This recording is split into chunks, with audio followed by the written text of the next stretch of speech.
Today's November 29th, 2020. It is season 4, episode 48. And with me today is Seth Andrews. Seth, how's it going? Hey, it's good to be here. Thank you for the invite.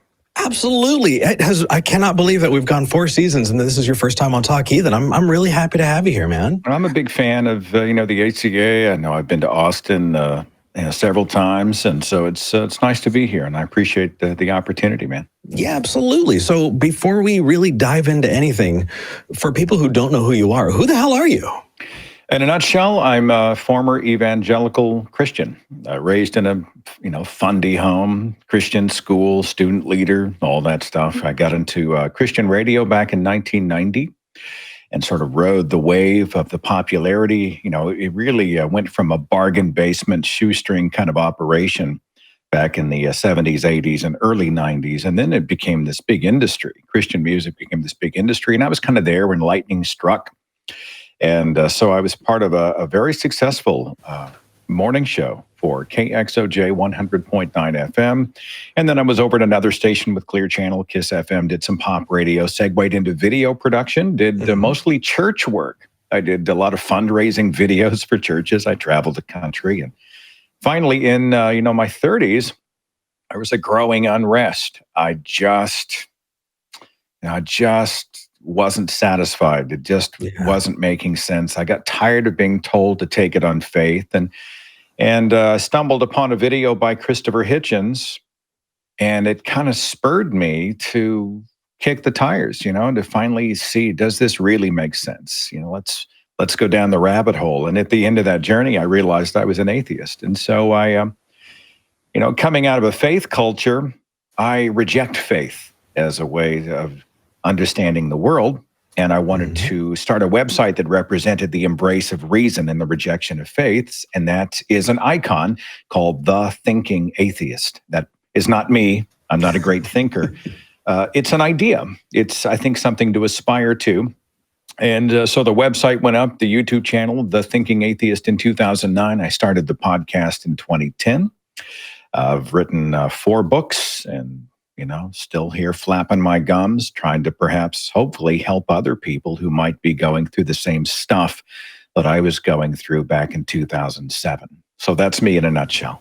Well, I really appreciate it. And just kind of as an aside, before I ever got into content creation, before I ever got, involved with the ACA, I did find your channel early on. And, what's funny is your voice was so steeped in what I recognized as the Christian radio voice that it kind of triggered me a little bit. I was, I've heard pastor, I honestly, I had a chance to reverse engineer that. I think I sound a little more like a lot of just radio people. But I think one of the reasons people attach it to the faith is that Christianity is loaded with storytellers. If you think about some of the best pastors, they are trying to inspire, and stories are a great way to inspire people. They are often trained and experienced communicators. And so when people hear my voice and they're used to, somebody behind a college lecture podium under the white fluorescent lights, kind of that dry thing, and instead they hear somebody who's, I just try to take people on a journey in that way. They do flash a little bit back to religion, but I don't think religion owns good storytelling. I think that's a human thing, and just religions happen to do it really well. I think it's something that we're seeing more and more of in the atheist movement, though, and I'm excited to see that.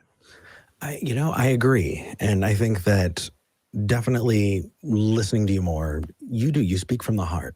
And it's something that is fantastic. For those of you who haven't checked out The Thinking Atheist or checked out Seth's books, you absolutely should, because the guy is one of the, Seth, I'm just going to gush about you for 2 seconds. Seth is one of the kindest people. People say don't meet, the content creator, the YouTuber, whoever in real life. They're going to disappoint you. And I'll disappoint you. No.